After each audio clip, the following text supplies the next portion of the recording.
حن قلبي له فاض شوقا إليه. الحمد لله رب العالمين والعاقبة للمتقين والصلاة والسلام على سيدنا ومولانا محمد وعلى آله وصحبه أجمعين. أما بعد فأعوذ بالله من الشيطان الرجيم. بسم الله الرحمن الرحيم. أم يحسدون الناس على ما آتاهم الله من فضله. وقال رسول الله صلى الله عليه وسلم إياكم والحسد فإن الحسد يأكل الحسنات كما تأكل النار الحطب أو كما قال عليه الصلاة والسلام. صدق الله العظيم وصدق رسوله النبی الکریم. محترم بزرگوں اور دوستو، باطنی بیماریوں میں سے ایک اہم بیماری کی طرف آپ کا ذہن متوجہ کرنا چاہتا ہوں. ایسے تو جتنی بھی باطنی بیماریاں ہیں، جیسے اللہ تبارک و تعالیٰ نے قرآن پاک میں فرمایا کہ وَذَرُوا ظَاهِرَ الْإِثْمِ وَبَاطِنَهُ، کہ تم ظاہری گناہ کو بھی چھوڑ دو اور باطنی گناہ کو بھی چھوڑ دو. باطنی گناہ بعضی مرتبہ ظاہری گناہ سے بہت خطرناک ہوتی، اس لیے کہ ظاہری جو گناہ ہے اس کو تو لوگ عام طور پر گناہ سمجھتے بھی ہیں اور گناہ کرنے والوں کو برا بھی سمجھتے ہیں، اور اگر خود اس میں مبتلا ہے تو وہ اپنے آپ کو بھی برا سمجھتا ہے. لیکن بعض باطنی گناہ ایسے ہیں کہ انسان اس کے اندر ملوث ہے اور اس کو اس کے ذہن میں اس کے گناہ ہوتا ہی نہیں، اور اگر جو خود اس کے اندر ملوث ہے تو وہ اس اپنے آپ کو کبھی برا سمجھتا بھی نہیں کہ میں کسی برے کام کے اندر مبتلا ہوں. یہ دل کی بیماریاں، باطنی گناہ، یہ بہت خطرناک ہے. اگر کوئی انسان چوری کرتا ہے تو چوری کو سب لوگ برا سمجھتے ہیں، اور خود اگر انسان چور جو ہے وہ اپنے آپ کو ہی برا سمجھتا ہے. زنا کرنے والا زنا کو برا سمجھتا ہے، اور ڈاکہ ڈالنے والا ڈاکہ کو برا سمجھتا ہے، شراب پینے والا. یہ ایسے ظاہری گناہ ہے جس کو لوگ عام طور پر گناہ سمجھتے بھی ہیں، اور اس کے کرنے والوں کو لوگ گنہگار سمجھتے ہیں، اور خود کرنے والا بھی اپنے آپ کو گنہگار سمجھتا ہے. لیکن باطنی گناہ میں نے ابھی آپ کے سامنے قرآن پاک کی آیت اور حدیث مبارک پڑھی. اس کے اندر جو بہت ساری بیماریاں ہیں، ایک بیماری کی طرف آپ کو اشارہ فرمایا، حسد. حسد اتنی خطرناک چیز ہے، اور جو انسان حسد کے اندر مبتلا ہوتا ہے، یقین جانیے وہ اندر جلتا رہتا ہے، اس کا بدن گل جاتا ہے، اور وہ ظاہری اعتبار سے بھی پریشان رہتا ہے، اور جسمانی اعتبار سے بھی اور اندرونی اعتبار سے بھی پریشان رہتا ہے. دیکھیے اللہ تبارک و تعالیٰ نے صاف فرمایا کہ ام یحسدون الناس علی ما آتاهم اللہ من فضلہ، کہ اللہ رب العزت جب کسی کو کوئی نعمت دیتا ہے، چاہے وہ نعمت دینی ہو، کسی کو اللہ تبارک و تعالیٰ نے دین کے اعتبار سے بہت آگے رکھا، لوگ اس کا بڑا اکرام کرتے ہیں، اس کا اعزاز ہوتا ہے، لوگوں کے دلوں میں اس کی محبت ہوتی ہے، لوگوں کے دلوں میں اس کا رتبہ اور مرتبہ ہوتا ہے. تو ایک چاہے اللہ نے اس کو کوئی دینی نعمت دے رکھی ہو، یا اس کو اللہ رب العزت نے کوئی دنیاوی نعمت دے رکھی ہو، اللہ نے اس کو بہترین تجارت دی ہو، اللہ رب العزت اس کو بہترین گھر عطا فرمایا ہو، اللہ نے اس کو اچھی اولاد عطا فرمائی ہو، اللہ تبارک و تعالیٰ نے اس کو جسمانی تندرستی عطا فرمائی، حسن و جمال سے اس کو مالا مال فرمایا. تو کچھ یہ جو چیزیں ہیں اللہ تبارک و تعالیٰ نے یہ دنیاوی نعمتیں اسے دے رکھی ہو. اب دوسرا بندہ اس کے دل کے اندر اس شخص کی اس نعمت کو دیکھ کر اس کے دل کے اندر جلن پیدا ہو، کہ اللہ تبارک و تعالیٰ نے فلاں کو یہ اتنا رتبہ کیوں عطا فرمایا، اللہ رب العزت نے فلاں کو اتنا مقام اور یہ عزت کیوں بخشی، اللہ تبارک و تعالیٰ نے فلاں کو یہ اتنی بہترین تجارت اور اتنا مال، اتنا بہترین گھر کیوں عطا فرمایا۔ اب وہ دل اس کا نہیں چاہتا ہے کہ اس کو یہ نعمتیں کیوں ملی، اور اس کے دل کے اندر یہ بات پیدا ہوتی ہے کہ اللہ تبارک و تعالیٰ نے جو فلاں کو جو نعمتوں سے مالا مال کیا ہے وہ نعمتیں اللہ اس کی چھین لے۔ اس کو کہتے ہیں حسد، کہ کسی کو اللہ تبارک و تعالیٰ نے کوئی دنیاوی نعمت دے رکھی ہو، اللہ تبارک و تعالیٰ نے کوئی دینی نعمت دے رکھی ہو، اور اس نعمت پر دوسرا بندہ اس کے دل کے اندر یہ بات آئے کہ اللہ تعالیٰ اس کی اس نعمت کو چھین لے، یہ حسد۔ حسد کرنے والا حسد تو کرتا ہوتا ہے، مگر وہ یہ نہیں سمجھتا ہے کہ وہ کتنا اللہ کے گناہ کے اندر مبتلا ہے۔ دیکھیے، مجھے اگر کسی مسلمان بھائی کے بارے میں حسد پیدا ہو گیا، اس کی دنیاوی نعمت کے بارے میں ہو یا اس کی آخرت کی نعمت کی دینی نعمت کے بارے میں ہو، تو گویا یہ ایک طرح کا اللہ تبارک و تعالیٰ کے فیصلے پر اعتراض، اللہ کی تقدیر پر راضی نہ ہونا۔ کیوں؟ میں چاہتا ہوں کہ اللہ نے اس کو دیا کیوں؟ اللہ اس کو نعمت دیتے ہی نہیں، اللہ نے اس کو یہ نعمتیں کیوں عطا فرمائی؟ میں چاہتا ہوں اس کو نہ ملے، حالانکہ اس کو تقدیر میں اللہ رب العزت نے لکھا تھا، اللہ نے اس کو اس نعمتوں سے مالا مال کیا، اللہ رب العزت نے اس کو ان نعمتیں عطا فرمائی۔ اب یہ بندہ اندر ہی اندر جلتا ہے، حسد کرتا ہے، اللہ اس کی اس نعمت کو چھین لے، اللہ اس کی اس نعمت کو چھین لے۔ کوئی اللہ کی اس تقدیر پر راضی نہ ہونا اور اللہ کے فیصلے پر اعتراض۔ اب ذرا بتائیے کتنا بڑا گناہ ہوا کہ اگر کسی شخص کو اللہ کے فیصلے پر اعتراض ہو جائے، کیا ہم اس کو مسلمان کہیں گے؟ اگر کسی کو اللہ کی تقدیر پر رضامندی نہ ہو کہ اللہ نے جو فیصلہ کیا غلط کیا، اللہ نے فلاں کو جو دیا وہ غلط دیا، اللہ کو اس کو دینا ہی نہیں چاہیے تھا۔ ارے بھائی تو کون ہوتا ہے کہ تو اپنے اللہ کے اس تقسیم پر اعتراض کرے؟ تیرا کیا مرتبہ تو اللہ کے اس فیصلے پر اعتراض کرے؟ دیکھیں، اگر اللہ نے انسانوں کے ہاتھ میں یہ تقسیم رکھی ہوتی نہیں تو کسی کو کچھ ملتا ہی نہیں، بہت سے لوگ بھکاری ہوتے، بہت سے لوگ پریشان ہوتے۔ کہ اللہ رب العزت نے یہ چیزیں اپنے ہاتھ میں رکھی۔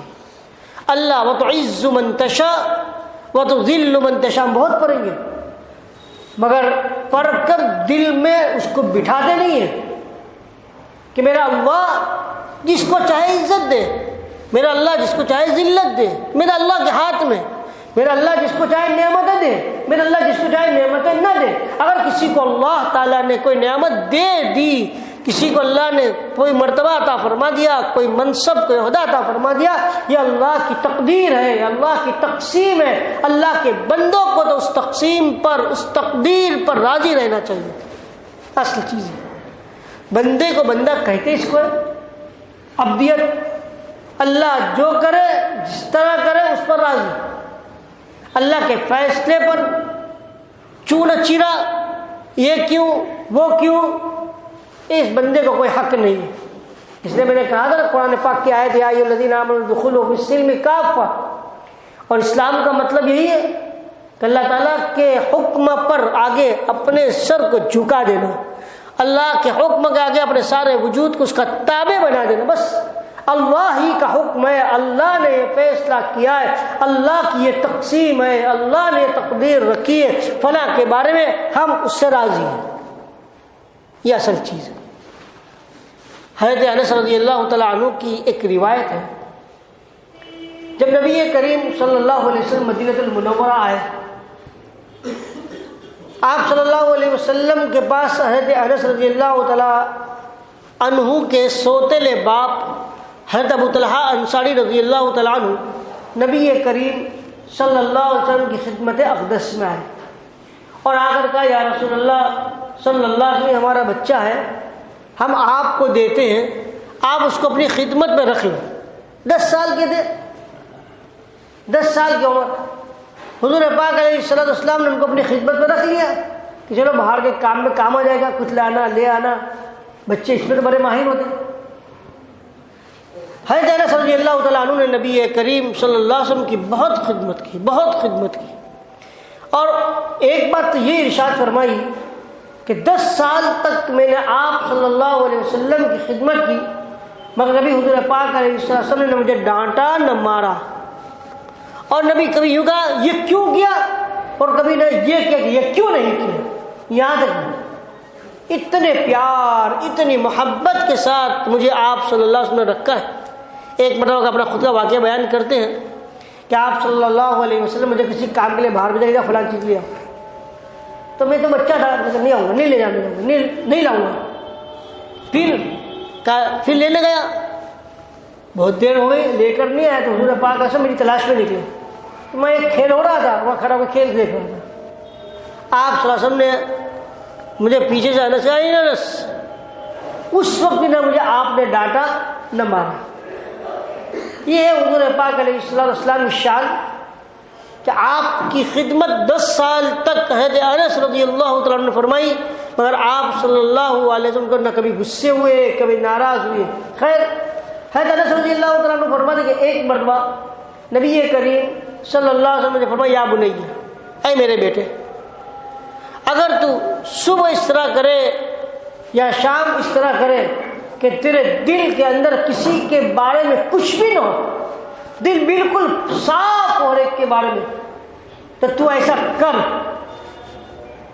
اور یہ میری سنت ہے، اور جو میری سنت پر عمل کرے گا اس نے مجھ سے محبت کی، اور جس نے مجھ سے محبت کی اور جنت میں میرے ساتھ ہو۔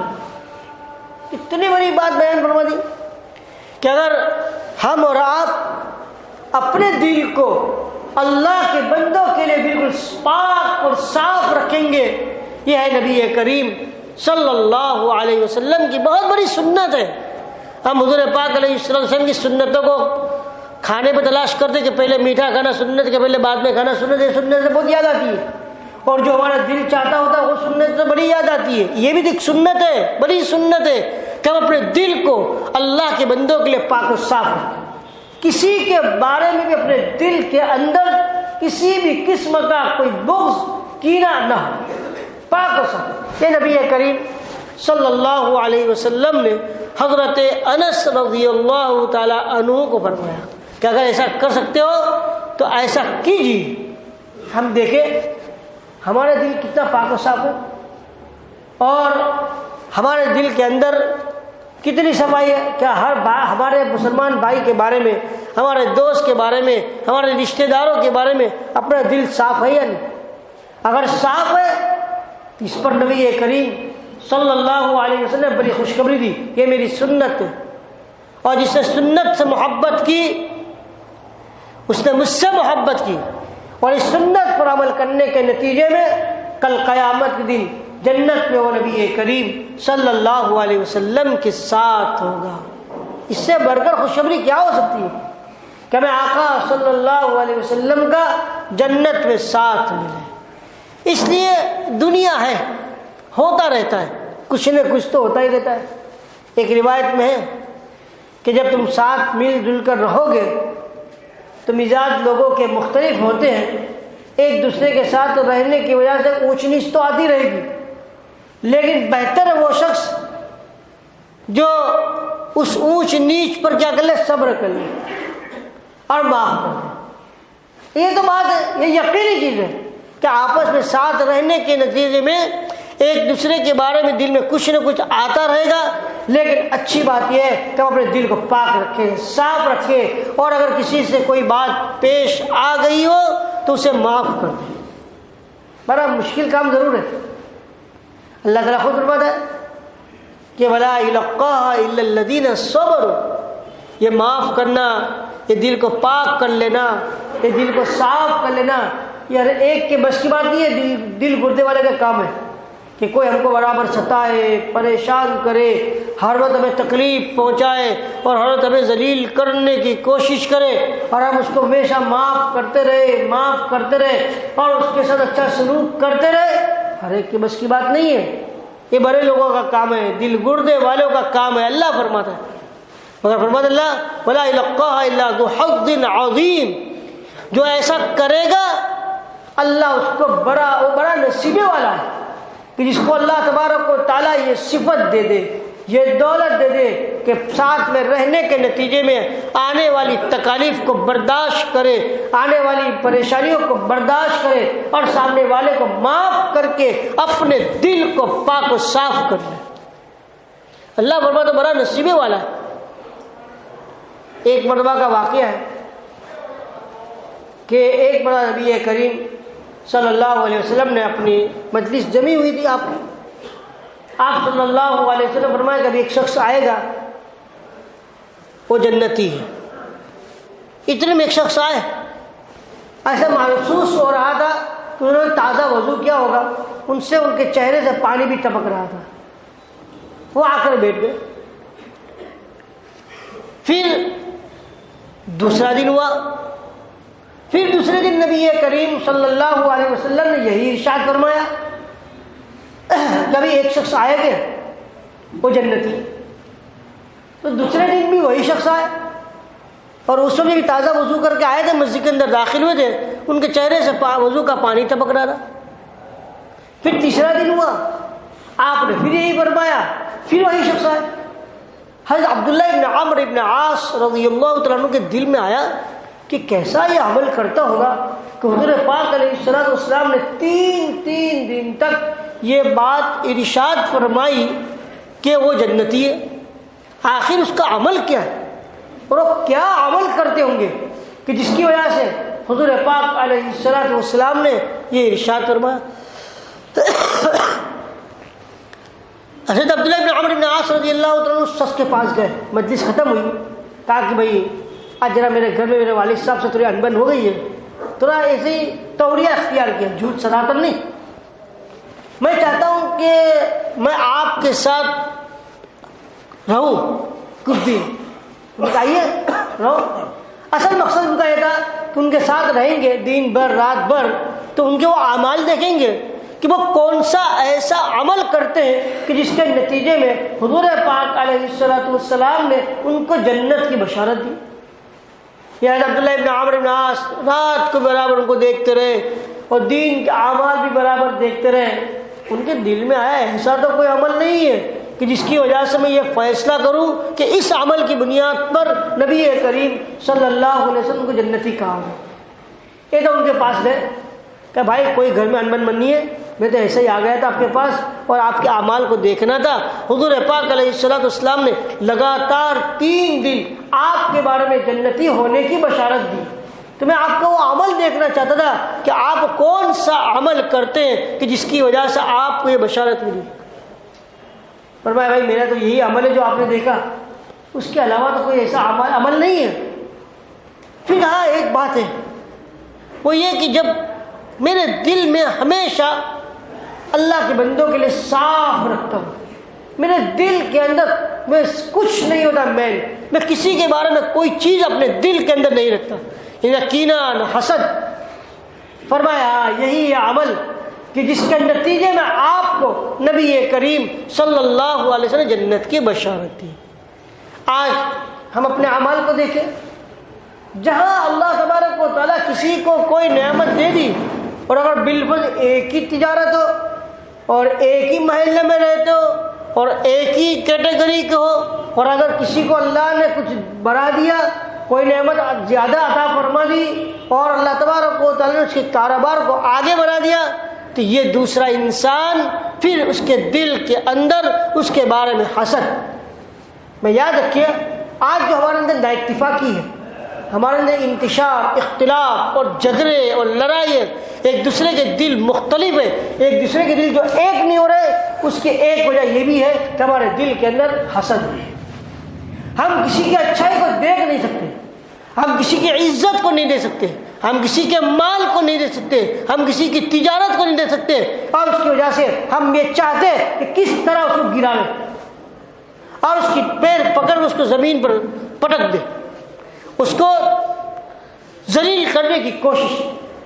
دشمن زیادہ ذلیل کرنے کی میں کوشش نہیں کرتا ہے، اور دشمنوں کو اتنی فرصت نہیں ہے، زیادہ تر ذلیل کرنے کی کوشش تو ہم ہی آپس میں ایک دوسرے کو کرتے ہیں کہ جہاں کسی کو دیکھا اٹھتے ہوئے اور اللہ تبارک و تعالیٰ اس کو اٹھا رہے ہیں اوپر، بس یہ پکڑتا ہے ٹانگ اور اس کو کھینچنے کی کوشش کرتا ہے۔ یہ نا اتفاق ہے۔ میرے دل میں جب کسی کے بارے میں حسد آ گیا تو میں اس کے ہمیشہ ویک پوائنٹ تلاش کرتا رہوں گا کہ کس طرح اس کو لوگوں میں رسوا کروں، ذلیل کروں، اور لوگوں کے اندر اس کی عزت کو ختم کروں۔ یہ نا اتفاقی کی اصل وجہ یہی ہے، یہ آپس کی لڑائی کی اصل وجہ یہ ہے۔ ہم اپنے دلوں کے اندر سے حسد کو نکال دیں۔ یہ حسد بہت بری بلا ہے، اور اس لیے فرمایا کہ اگر ہمارے دل کے اندر کسی کے بارے میں حسد ہے تو اس کو ختم کرنے کی ایک ہی چیز ہے کہ ہم اس کی خوب تعریف کریں لوگوں کے درمیان۔ ارے فلاں تو بہت اچھا ہے، بہت نیک دل ہے، بہت نرم دل ہے، بہت لوگ، یہ بہت بھاری پڑے گا، پر بہت تعریف کر کریں گے نہیں تو ہمارے دل میں سے اس کی حسد نکل جائے گی۔ اس کے لیے خوب دعائیں کریں اس کی ترقی کی کہ اللہ تو نے جتنا دیا ہے اس سے اور زیادہ دے۔ کیسے کہے گئے؟ ارے جو دیا ہے اس پر تو حسد ہو رہا ہے، اور اس سے اور زیادہ پھر میں مانگوں تو اور مانگے، اور اس کے لیے دعائیں کرے اور لوگوں کے درمیان اس کی خوب تعریف کرے۔ پھر دیکھیے انشاءاللہ ثم انشاءاللہ اس طرح کرنے کے نتیجے میں اس کے دل کے اندر سے حسد ختم ہو جائے گا۔ مگر حسد کو ختم کرنا بہت ضروری ہے۔ یہ ایک کینسر کی بیماری سے بھی خطرناک ہے۔ کینسر سے تو انسان دنیا میں ختم ہو جائے گا مگر آخرت کا نقصان نہیں ہوگا۔